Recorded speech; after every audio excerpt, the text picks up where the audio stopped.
Bismillahirrahmanirrahim. Assalamualaikum warahmatullahi wabarakatuh. Yang terhormat Ibu Kepala SDN 01 Kaditiro, yang terhormat Bapak Ibu semuanya. Pertama, mari kita panjatkan puji syukur kehadirat Allah Subhanahu wa Ta'ala, yang mana pada siang hari ini kita dapat berkumpul di gedung SDN 01 Kaditiro ini dalam keadaan sehat walafiat. Allahumma amin. Perkenankanlah saya akan membacakan susunan acara sosialisasi program guru penggerak pemaparan budaya positif oleh Sri Wara Handayani SPD CPD Angkatan 7. 1. Pembukaan, dilanjutkan doa pembuka. 2. Menyanyikan lagu Indonesia Raya. 3. Sambutan kepala sekolah. 4. Materi penyampaian. 5. Tanya jawab. 6. Penutup. Langsung saja Bapak Ibu. 1. Acara pembukaan langsung saya sendiri. Bismillahirrahmanirrahim. Assalamualaikum warahmatullahi wabarakatuh. Bapak Ibu, berhubung waktu sudah siang, Bapak Ibu, mari kita buka dengan bacaan basmalah bersama-sama. Bismillahirrahmanirrahim. Menginjak acara yang kedua, yaitu menyanyikan lagu Indonesia Raya yang akan disertai oleh Ibu Atun. Waktu dan tempat kami persilakan.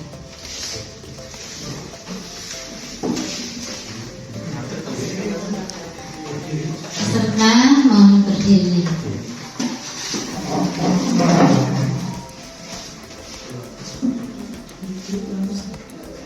Hiduplah Indonesia Raya.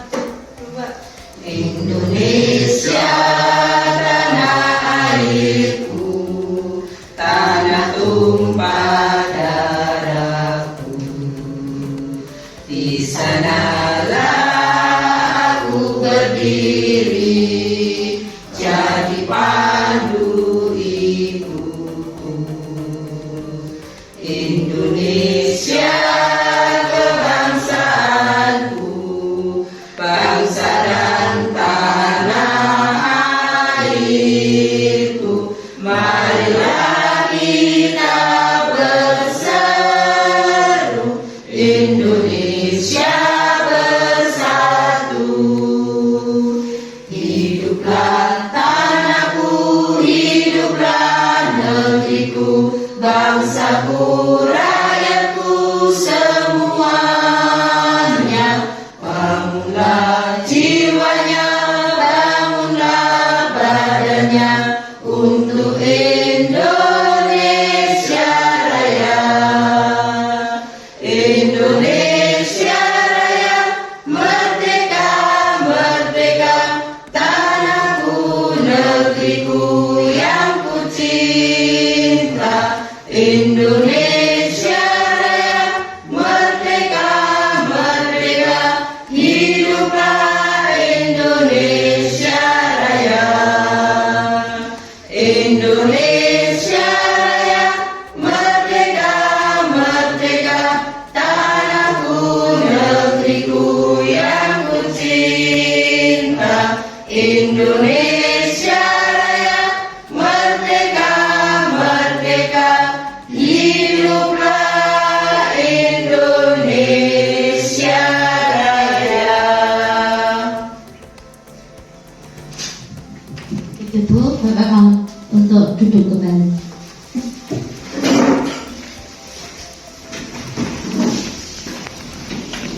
menginjak acara selanjutnya yaitu sambutan dari kepala sekolah. Waktu dan tempat kami aturkan.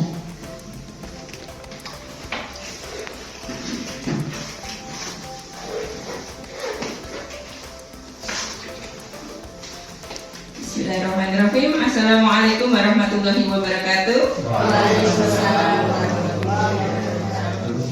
Yang pertama, saya ucapkan banyak terima kasih kepada semuanya yang telah hadir pada kegiatan di siang hari ini. Mari kita selalu memanjatkan puji syukur kepada Allah Subhanahu wa Ta'ala yang telah melimpahkan rahmatnya kepada kita semuanya, sehingga kita bisa silaturahmi di SDN 01 Katipiro ini. Yang kedua, di sini saya ucapkan juga terima kasih kepada Ibu Sriworo Handayani yang telah lolos menjadi peserta CPG Angkatan 7. Semoga nanti semua kegiatan bisa berjalan dengan lancar dan bisa menghasilkan hasil yang sangat memuaskan dan berguna untuk kemajuan peserta didik khususnya di SDN 01 Katipiro ini. Untuk selanjutnya saya serahkan sepenuhnya kepada nanti Pak Woro untuk kegiatan selanjutnya, yaitu kegiatan mensosialisasikan kegiatan program guru penggerak modul 1.4 budaya positif. Kurang lebihnya saya mohon maaf apabila ada tutur kata saya yang kurang berkenan. Akhirul kata, wassalamualaikum warahmatullahi wabarakatuh.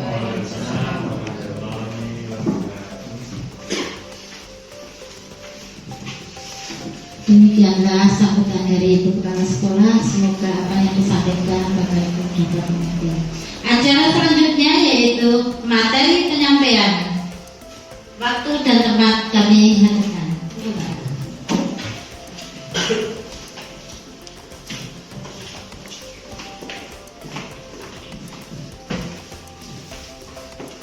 Assalamualaikum warahmatullahi wabarakatuh.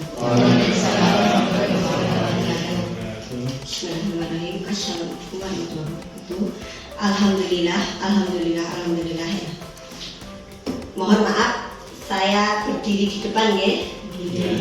Terima kasih atas kehadiran Bapak Ibu semuanya yang berkenan untuk mendengarkan dan berdiskusi di sosialisasi program guru penggerak modul 1.4 budaya positif.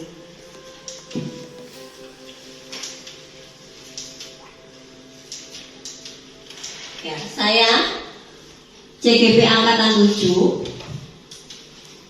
dengan fasilitator Bapak Slamet Mugi Santoso dan pengajar praktek Bapak Ali Muksan. Ya. Dan dari Bapak Ali Muksan dari guru SMP 1 Cimapolo dan Bapak Slamet Mugi Santoso itu dari wilayah Jawa Barat. Untuk selanjutnya, tujuan sosialisasi budaya positif ini adalah yang pertama untuk mengimplementasikan konsep-konsep inti dalam modul budaya positif di lingkungan sekolah. Yang kedua, membagikan pemahaman dan pengalaman dalam menerapkannya kepada rekan-rekan sejawat. Konsep-konsep inti di sini yaitu yang pertama, perubahan paradigma belajar, yang kedua disiplin positif, yang ketiga motivasi perilaku manusia, yang keempat kebutuhan dasar manusia, yang kelima posisi kontrol restitusi, keenam keyakinan kelas, dan yang terakhir segitiga restitusi. Budaya positif yaitu salah satu tanggung jawab seorang guru adalah bagaimana menciptakan suatu lingkungan positif yang terdiri dari warga sekolah yang saling mendukung, saling belajar, saling bekerja sama sehingga tercipta kebiasaan-kebiasaan baik. Dari kebiasaan baik akan tumbuh menjadi karakter-karakter baik warga sekolah, dan pada akhirnya karakter-karakter dari kebiasaan-kebiasaan baik akan membentuk sebuah positif. Jadi di sini saya mengajak rekan-rekan semuanya untuk membudayakan budaya positif di lingkungan sekolah. Budaya positif adalah suatu kebiasaan yang bernilai positif. Di dalamnya mengandung sejumlah kegiatan yang mampu menumbuhkan karakter murid. Budaya positif perlu dibangun dalam suatu kelas.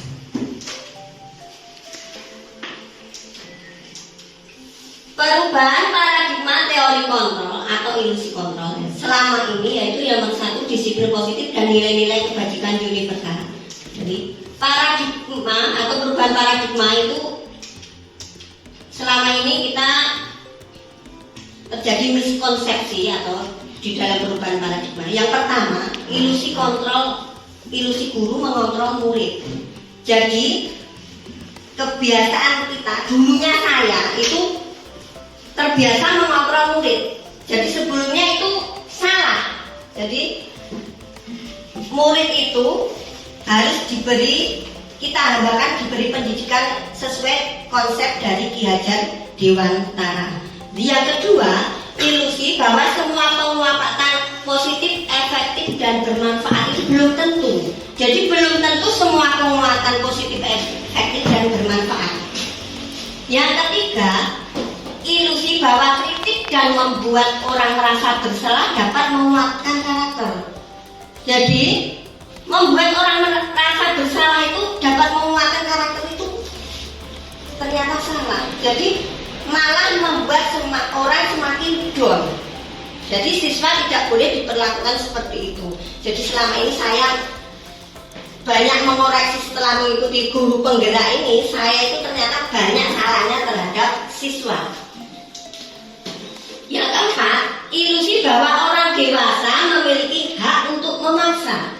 Jadi selama ini saya mengajar itu seperti ada pemaksaan terhadap siswa saya.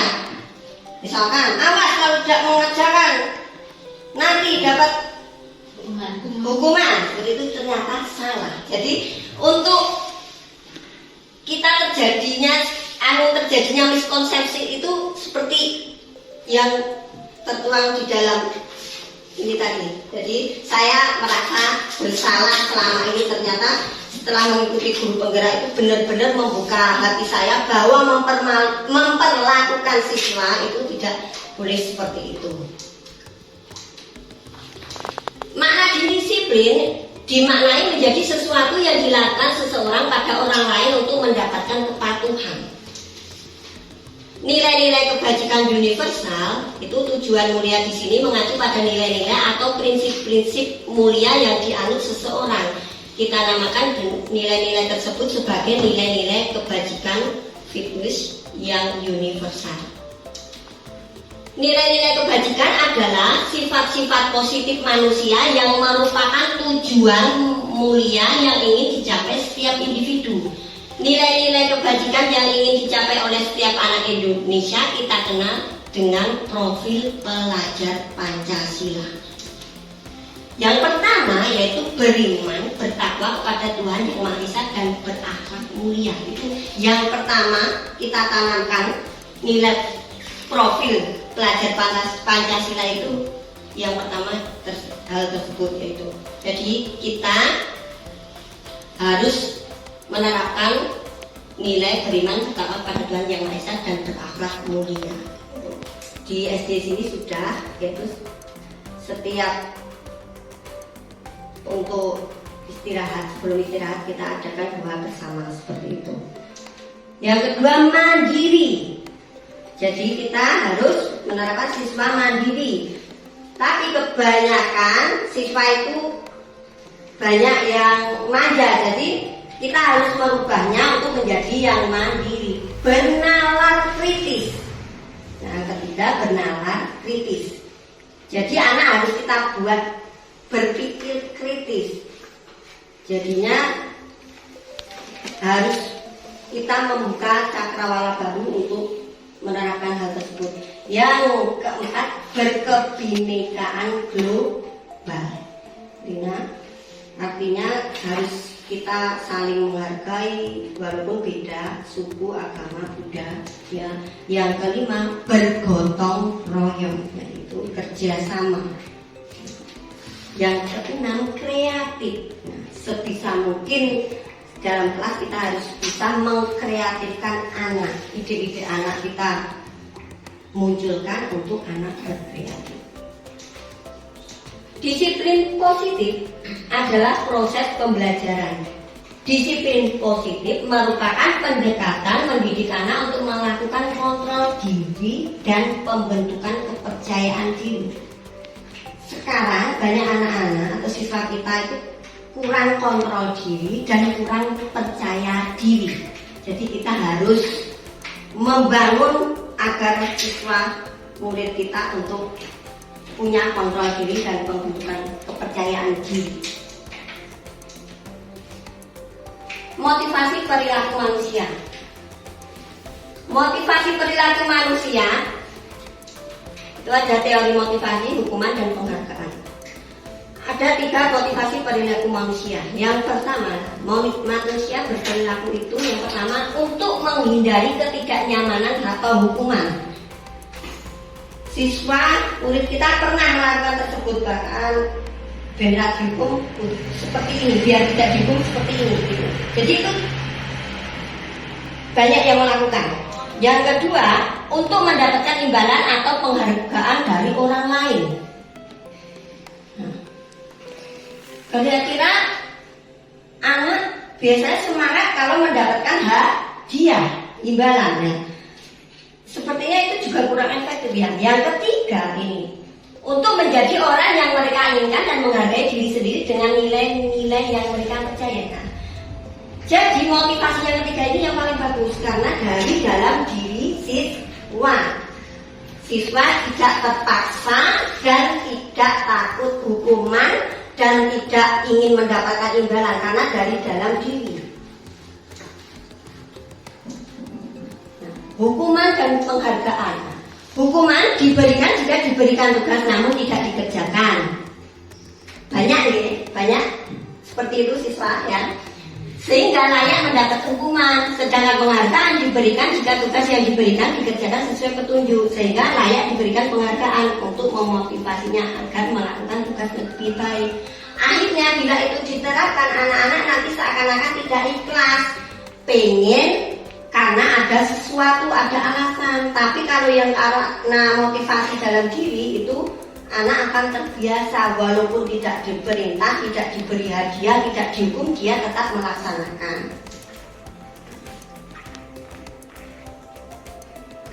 Nah, pengaruhnya hukuman itu sama penghargaan itu ada pengaruhnya. Nah, pengaruh jangka panjang dan jangka pendek itu ada. Nanti kalau diberi hukuman sama penghargaan itu tetap ada pengaruhnya karena tidak ada dalam diri, dari dalam diri mereka sendiri. Penghargaan menghukum, penghargaan itu mengurangi ketepatan, jadi tidak bagus atau tidak dianjurkan untuk dilakukan.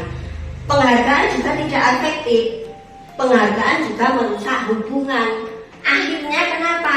Kalau tidak diberi sesuatu terus nesu atau marah, jadi kan merusak hubungan. Nah, jadi itu tadi penambahan materi pada dihukum atau dihukum oleh penghargaan yang semula ada 5 unsur dan sekarang menjadi 8. Itu tadi sudah 5. Nah sekarang ada penghargaan menurunkan kualitas. Iya, karena kalau tidak diberi penghargaan dia tidak semangat untuk melakukan. Dan penghargaan juga mematikan kreativitas karena dia melakukan untuk berpikir kreatif. Aku besok itu hadiah nih mendapatkan seperti ini. Nah, penghargaan juga mengurangi motivasi intrinsik. Jadinya tidak dalam dari diri sendiri. Kalau dalam dari diri sendiri kan ikhlas anak-anak melakukan. Jadi itu berhubungan dengan kebutuhan dasar manusia. Kebutuhan dasar manusia itu ada 5. Yang pertama, kebutuhan bertahan hidup. Nah, jadi melakukan hal sesuatu itu ada kebutuhannya itu. Kebutuhan kasih sayang dan rasa diterima. Misalkan di kelas, dia itu bisa melakukan sesuatu, tapi ternyata sama gurunya dicuekin. Nah, padahal dia membutuhkan Nah akhirnya dia lokro, tidak diberi itu. Nah, kebutuhan kebebasan, siswa itu juga butuh kebebasan. Jadi kita tidak boleh memaksakan sesuatu kehendak terhadap siswa. Karena di program guru penggerak itu guru menghamba pada anak. Itu sesuai dengan filosofi Ki Hajar Dewantara. Dan kebutuhan penguasaan serta kebutuhan kesenangan. Anak butuh, katakanlah dia tampil beda, oh saya bisa, oh berarti menguasai. Terus kesenangan anak itu perlu kita perhatikan agar senang. Posisi kontrol restitusi. Nah, kita itu ada kontrol itu ada sebagai penghukum, pembuat orang merasa bersalah, sebagai teman, sebagai pemantau, dan terakhir sebagai manajer. Kira-kira selama ini Bapak Ibu guru posisinya kontrol dalam kelas itu sebagai apa kira-kira? Kalau saya jujur, saya masih banyak salah. Maksudnya saya masih kurang, karena yang diharapkan di pendidikan guru penggerak ini, seorang guru harus sebagai manajer, ya. Karena saya pernah menerapkan hanya sebagai pemantau. Ya. Jadi kalau penghukum ini di sini, contohnya menyakiti anak dengan menghardik, ya. Anak membuang sampah sembarangan langsung dimarahi, itu bukan. Jadi ditanya dulu jadinya. Jangan langsung membuat orang merasa bersalah. Contohnya,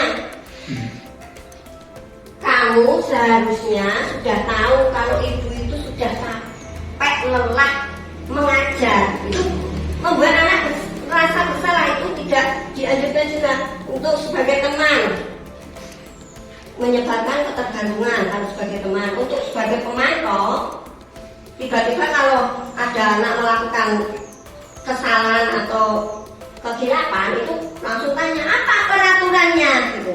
Nah, yang diharapkan dari pendidikan guru penggerak atau kurikulum merdeka ini adalah guru sebagai manajer, yaitu itu kontrol diri guru, yaitu dengan menghargai diri sendiri. Kalau anak melanggar atau berbuat salah, itu jangan langsung ditegur atau dimarahi. Kita ajukan pertanyaan dulu baik-baik. Nah, jadi menguatkan. Jadi anak ini biar tidak down, tidak merasa bersalah, tidak takut. Nah, terus nanti anak bisa menemukan dirinya kalau salah. Kalau salah dia tidak merasa bersalah, tapi berusaha memperbaiki diri. Restitusi adalah proses menciptakan kondisi bagi murid untuk memperbaiki kesalahan mereka sehingga mereka bisa kembali pada kelompok mereka dengan karakter yang lebih kuat. Jadi restitusi ini kalau salah tidak, intinya kita posisi guru harus sebagai manajer sehingga nanti anak akan kembali dengan karakter yang lebih kuat karena anak akan memperbaiki diri, bukan menyalahkan diri, bukan merasa salah. Restitusi adalah sebuah pendekatan untuk menciptakan disiplin positif. Restitusi membantu murid menjadi lebih memiliki tujuan disiplin positif dan memulihkan dirinya setelah berbuat salah. Ciri-ciri restitusi yang membedakannya dengan program disiplin lainnya. Restitusi bukan untuk menebus kesalahan, namun untuk belajar dari kesalahan. Semua orang pernah salah. Kita pun sebagai guru saat mengajar saya mengakui banyak salahnya.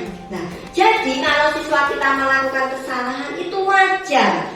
Jadi kita harapkan dan membangun siswa untuk belajar dari kesalahannya. Restitusi itu memperbaiki hubungan. Iya, karena posisi manajer guru sebagai manajer itu buku hukuman sudah tidak ada, sebagai pemantau tidak ada, membuat rasa bersalah anak tidak ada. Akhirnya hubungan antara guru dan siswa itu terjalin baik. Restitusi adalah tawaran, bukan paksaan. Jadi tidak ada paksaan di dalam kurikulum Merdeka. Restitusi menuntun untuk melihat ke dalam diri, intinya introspeksi diri. Restitusi mencari kebutuhan dasar yang mendasari tindakan. Ya tadi 5 kebutuhan dasar itu. Mungkin siswa melakukan seperti itu, mungkin kurang kasih sayang, lah kita beri kebutuhan kasih sayang. Mungkin kurang kebebasan, kita beri kebebasan. Mungkin kurang kesenangan, kita beri kesenangan. Gitu. Restitusi diri adalah cara yang paling baik. Restitusi fokus pada karakter, bukan tindakan. Ya, yang kita tanamkan karakter. Restitusi menguatkan. Restitusi fokus pada solusi. Intinya mencari solusi. Kenapa siswa berbuat demikian? Sehingga siswa dapat membangun dirinya, bisa memperbaiki kesalahannya dan bisa berbuat lebih baik. Nah, akhirnya kita akan membuat keyakinan kelas. Nilai-nilai kebajikan kelas yang telah disepakati bersama secara tersirat dan tersurat untuk dipatuhi bersama anggota kelasnya. Kita membuat keyakinan akan lebih memotivasi seseorang dari dalam atau memotivasi secara intrinsik. Seseorang akan lebih tergerak dan bersemangat untuk menjalankan keyakinannya daripada hanya mengikuti sekedar serangkaian peraturan. Jadinya restitusi atau keyakinan kelas itu kita buat untuk memotivasi intrinsik, jadi bukan paksaan. Ciri-ciri keyakinan kelas. Yang pertama, bersifat lebih abstrak daripada peraturan yang lebih rinci dan konkret. Keyakinan kelas berupa pernyataan-pernyataan universal yang dibuat dalam bentuk kalimat positif. Jadi dalam membuat keyakinan kelas, seperti yang saya tambang di depan gitu, ada kalimat-kalimat positif. Jadi tidak menggunakan kata jangan, tidak boleh, itu tidak ada kata-kata kalimat seperti itu. Yang ketiga, keyakinan kelas tidak dibuat dalam jumlah banyak sehingga mudah diingat dan dipahami oleh semua warga kelas. Jadi tidak usah banyak-banyak, intinya saja kalau membuat keyakinan kelas sehingga anak mudah ingat dan mudah memahami sehingga mematuhi dan melaksanakan keyakinan kelas. Keyakinan kelas merupakan sesuatu yang dapat diterapkan di lingkungan kelas tersebut. Jadi, pembuatan keyakinan kelas melibatkan semua warga kelas melalui diskusi. Ya. Saat pembuatan keyakinan kelas di kelas itu semua siswa diajak dan siswa bisa berpendapat untuk mengajukan idenya dalam membuat keyakinan kelas. Jadi kalau keyakinan kelas dibuat diskusi, akhirnya anak-anak berani mengungkapkan pendapat. Keyakinan kelas ditinjau kembali dari waktu ke waktu. Bila ada kok keyakinan kelas ini yang seperti ini kok selalu ada yang tidak dilaksanakan atau melanggar, itu kita tinjau kembali dan kita diskusikan kembali dengan siswa kita. Nah, ini bedanya peraturan dan keyakinan kelasnya. Peraturan itu selalu kembalikan buku ke tempatnya, contohnya seperti itu. Nah, keyakinan kelas tanggung jawab, cuma cukup katanya tanggung jawab. Kalau peraturan dilarang mengganggu orang lain, kalau dia keyakinan kelas menghormati orang lain, hormatilah orang lain. Kalau di peraturan hadir di sekolah 15 menit sebelum pembelajaran dimulai, kalau di keyakinan kelas termasuk menghormati orang lain dan berkomitmen. Karena kalau sampai telat kan berarti mengganggu yang lain karena masuk terlambat. Dilarang melakukan kekerasan. Nah, kalau di keyakinan kelas itu keselamatan, menghormati orang lain. Jadi ada bedanya jadi antara peraturan dan keyakinan. Terus peraturan itu dilarang menggunakan narkoba. Kalau di keyakinan kelas itu tentang kesehatan, jagalah kesehatan. Berarti jaga kesehatan itu kan banyak banget. Jadi itu dilarang menggunakan narkoba sudah masuk ke dalam kesehatan. Bergantian atau menunggu giliran itu di peraturan. Kalau di keyakinan kelas menghormati orang lain, bersabar. Nah, antri itu kan bersabar ya. Nah, kalau peraturan gunakan masker. Nah, keyakinan kelas itu kesehatan, keselamatan. Jadi jagalah keselamatanmu sendiri, kesehatan. Jadi kalau di keyakinan kelas itu tidak ada kata pemerintah, kalimat pemerintah. Kalau di peraturan itu semuanya pemerintah. Jangan berlari di kelas atau di koridor. Kalau di keyakinan kelas keselamatan, keamanan cukup berjalanlah itu. Tidak usah ada kata jangan. Sampailah kita pada segitiga restitusi.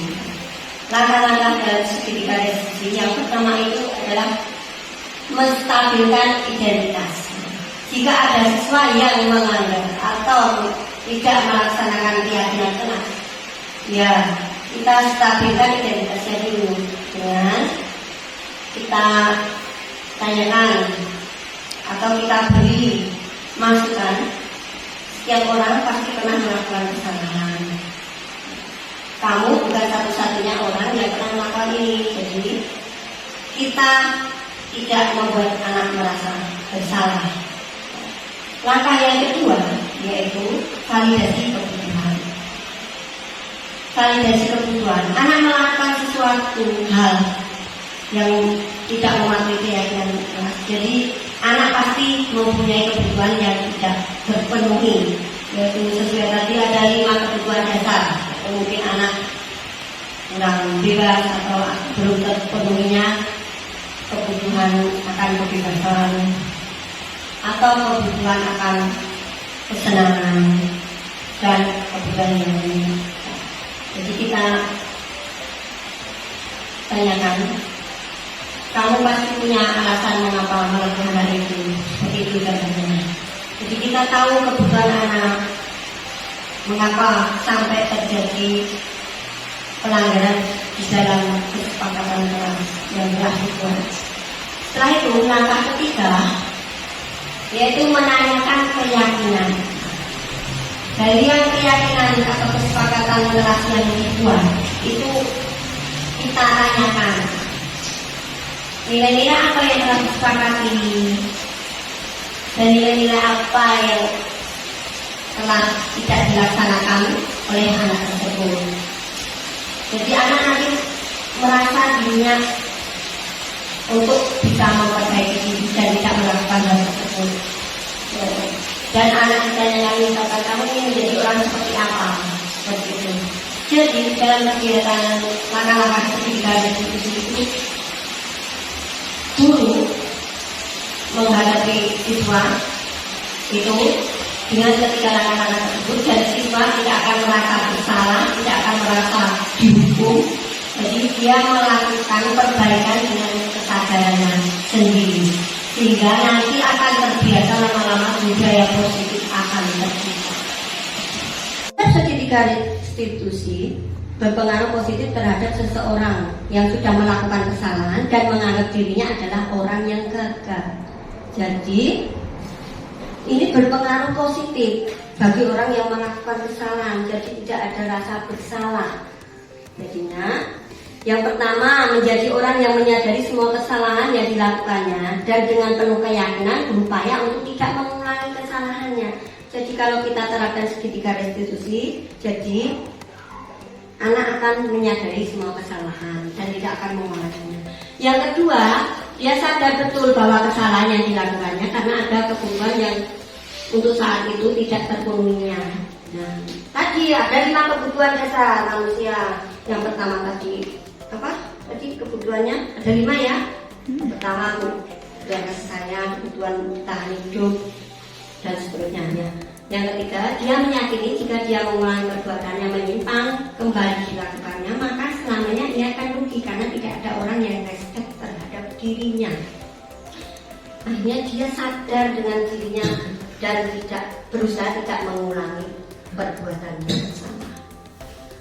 Posisi kontrol pada hakikatnya adalah upaya yang dilakukan oleh guru terhadap peserta didiknya dalam melakukan kegiatan benar-benar didasarkan pada dorongan intrinsik dan bukan ekstrinsik.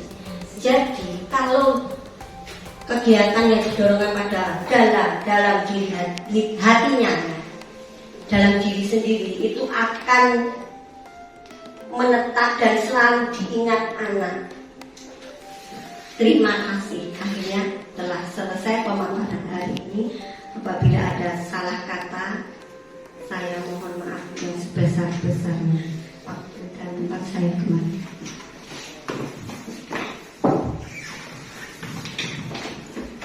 Demikianlah Bapak Ibu penyampaian materi yang sudah disampaikan Ibu Sri Warahandayani. Semoga apa yang sudah disampaikan mungkin Bapak Ibu guru kagum. Ya Bapak Ibu, baik sekali itu tadi apa yang sudah disampaikan. Acara selanjutnya yaitu tanya jawab. Waktu dan tempat kami diserahkan. Monggo dipandu siapa ini? Terutama dipandu Ibu Sri Warahandayani. Monggo Bu. Karena waktunya sudah sore dan mendung, satu pertanyaan saja ya.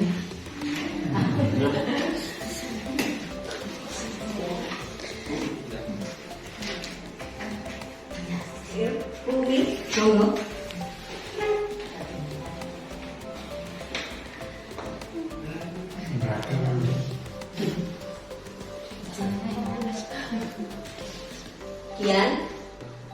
Dian, Bu Dian. Bagaimana kita sama-sama pendidik ya, bagaimana cara menerapkan apa itu tadi?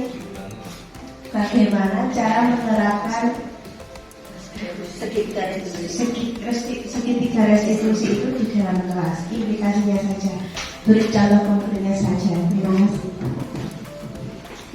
Terima kasih Bu Dian. Pertanyaan yang sangat bagus sekali ya. Jadi benar-benar memperhatikan pemaparan saya. Jadinya segitiga restitusi dalam kelas itu ya. Yang pertama, saya menerapkannya sebelum saya melakukan sosialisasi ini, saya sudah menerapkan dalam kelas. Jadi yang pertama, kita berdiskusi dengan siswa, kita fasilitasi untuk pembuatan keyakinan kelas. Seperti itu. Jadi keyakinan kelas kita buat. Nah, keyakinan kelas itu dibuat, semua siswa mengusulkan ide-idenya. Semuanya mengusulkan ide-idenya yang kira-kira suara terbanyak, terbagus dan disepakati, akhirnya dituliskan satu persatu maju siswa itu. Setelah semua sepakat, akhirnya ditandatangani oleh wali kelas. Setelah itu terpasang dan ditempellah di sana, kemudian di dinding itu, yaitu kesepakatan kelas. Nah, keyakinan kelas kita implementasikan dengan kesepakatan kelas. Nah, dan ada siswa yang, karena manusia ini kan tidak ada yang sempurna, pasti ada yang tidak menepati kesepakatan tersebut karena ada khilafnya, mungkin lupa buang sampah sembarangan. Nah, ini yang sudah kita panggil, jangan kita buang sampah sembarangan. Siswa kita takut, nanti kita panggil, kita tanya sesuai dengan urutan di segitiga restitusi tersebut tadi ya. Sudah cukup belum? Dari validasi dan sebagainya. Iya. Ya, terima kasih. Terima kasih untuk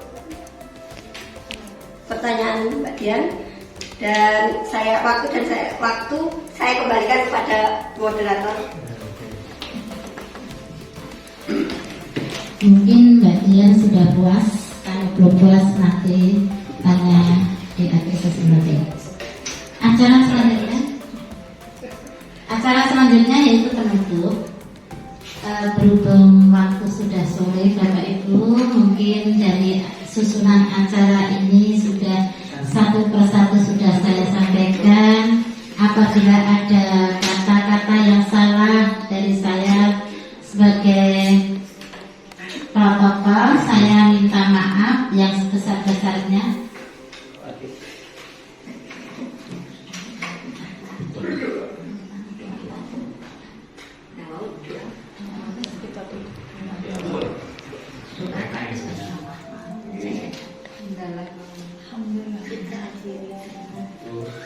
Demikianlah acara sudah selesai. Mari Bapak Ibu kita akhiri dengan bacaan basmalah bersama-sama. Alhamdulillahirobbilalamin. Akhir kata, wassalamualaikum warahmatullahi wabarakatuh. Waalaikumsalam.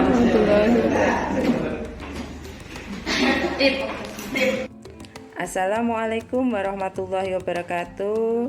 Saya Nur Hidayati, Kepala Sekolah SDN 01 Kadipiro, tempat di mana Ibu Sri Woro Handayani mengajar. Saya sangat bangga kepada semua Bapak Ibu guru dan karyawan SDN 01 Kadipiro, khususnya kepada Ibu Sri Woro Handayani yang telah masuk menjadi guru penggerak di angkatan 7 ini. Sosialisasi pengibasan tentang budaya positif yang dipaparkan oleh Ibu Sri Woro Handayani merupakan aksi nyata guru penggerak. Mudah-mudahan akan selalu tumbuh budaya positif di lingkungan SDN 01 Kadipiro ini dan akan menjadi motivasi, contoh, dan dapat diimbas bagi Bapak Ibu guru lainnya, dan nantinya anak-anak akan terbiasa menjadi disiplin. Demikianlah sedikit dari saya, dan sekali lagi saya ucapkan selamat kepada Ibu Sri Woro Handayani yang telah melaksanakan sosialisasi pengibasan disiplin positif dengan lancar dan sangat jelas. Sekian, terima kasih. Wassalamualaikum warahmatullahi wabarakatuh. Assalamualaikum warahmatullahi wabarakatuh. Saya Suparni, rekan kerja dari Bu Sri Woro Handayani, guru SDN 01 Kadipiro. Menurut saya, dari apa yang dipaparkan Bu Sri Woro Handayani mengenai budaya positif itu sangat bagus sekali untuk diterapkan di SD atau di sekolah dasar, karena masih banyak siswa yang kurang disiplin. Dan ada yang disiplin karena faktor dari luar atau bukan disiplin dari hati. Dan dari pemaparan tadi kita jadi tahu posisi guru itu sebagai kontrol yang seharusnya jadi manajer. Dan kita juga tahu bagaimana caranya menanamkan disiplin kepada siswa yang dari dalam diri siswa itu sendiri. Dan semoga dengan adanya sosialisasi budaya dari Bu Sri Woro Handayani, kita dapat menerapkannya bersama-sama di lingkungan sekolah, sehingga akan terbentuk siswa yang berkarakter, berprofil Pancasila. Saya kira hanya itu yang saya sampaikan. Terima kasih. Wassalamualaikum warahmatullahi wabarakatuh. Assalamualaikum warahmatullahi wabarakatuh. Nama saya Audrey, saya siswa kelas 6 dari SDN 01 Kadipiro. Tanggapan saya setelah Boro praktik segitiga restituasi terhadap kasus saya yang melanggar salah satu keyakinan kelas yang kami buat, yaitu membuang sampah pada tempatnya. Saya sangat senang dan berkesan karena Boro tidak memarahi saya dan menghukum saya, tapi justru Boro menasihati dan Boro mengarahkan jalan keluarnya. Terima kasih Boro. Nama saya Rahma, saya siswa kelas 6 SDN 01 Kadipiro. Tanggapan saya setelah Boro praktek segitiga restitusi yang menangani kasus saya yang datang terlambat sekolah, yang melanggar keyakinan kelas yang telah disepakati, yaitu datang tepat waktu. Ketika saya melakukan kesalahan, Boro tidak memarahi saya, namun justru menasehati, mengarahkan, dan mencari jalan keluar. Terima kasih Boro.